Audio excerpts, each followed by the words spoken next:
குடும்பம் குடும்பமாக இணைந்து குடும்பம் குடும்பமாக துன்ப துயரங்களை அனுபவித்து நாட்டிற்காக உழைப்பவர்களின் இயக்கம்தான் திமுக என முதலமைச்சர் மு.க.ஸ்டாலின் தெரிவித்துள்ளார்.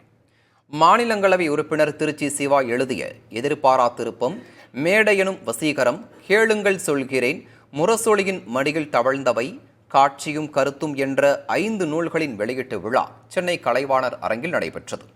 தமிழ்நாடு முதலமைச்சரும் திமுக தலைவருமான மு.க.ஸ்டாலின் கலந்து கொண்டு நூல்களை வெளியிட திமுக பொருளாளரும் எம்பியுமான டி.ஆர். பாலு அவற்றின் பிரதிகளை பெற்றுக்கொண்டார். இந்த நிகழ்ச்சியில் துணை முதலமைச்சர் உதயநிதி, அமைச்சர்கள், நாடாளுமன்ற உறுப்பினர்கள், திரைப்பட நடிகர் பிரகாஷ்ராஜ், கவிஞர் வைரமுத்து உள்ளிட்டோர் புத்தக வெளியீட்டு விழாவில் பங்கேற்றனர்.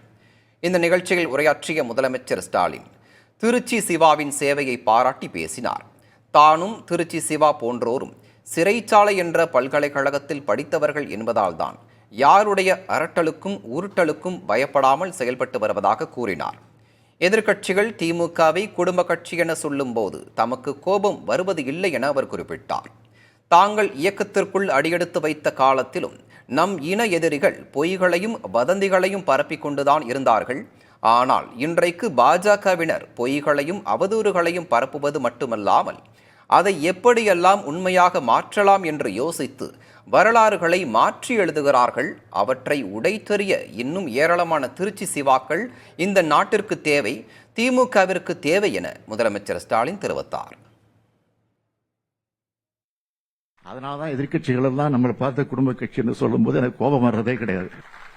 குடும்பம் குடும்பமாக வந்து குடும்பம் குடும்பமாக துன்பத்தை அனுபவிச்சு நாட்டுக்காக உழைப்பவர் தான் இந்த இயக்கம் திமுக. மின்சாரத்தில் மாநில கட்சிகள் எல்லாம் தடை செய்யப்படுறதா ஒரு செய்தி வந்துச்சு. அந்த செய்தி வந்தப்போ அதிமுகவுடைய பெயரை கூட அனைத்து இந்திய அதிமுகன்னு மாத்தினாங்க.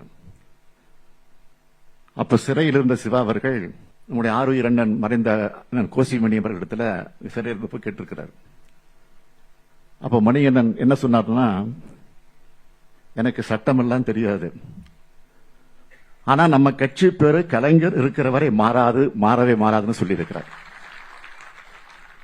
2 வாரத்துக்கு முன்னாடி தான் பௌல விழாவை நாம் கொண்டாடி இருக்கிறோம். 75 ஆண்டுகளாக நம்ம இயக்கத்தோட பேர் மாறல, கொடி மாறல, சின்னம் மாறல, நம்ம எதிரிகளுடைய வடிவங்கள் வேண்டுமானால் மாறி இருக்கலாம், நாம மாறல, நம்ம போராட்ட களமும் மாறல. இதுதான் திமுக.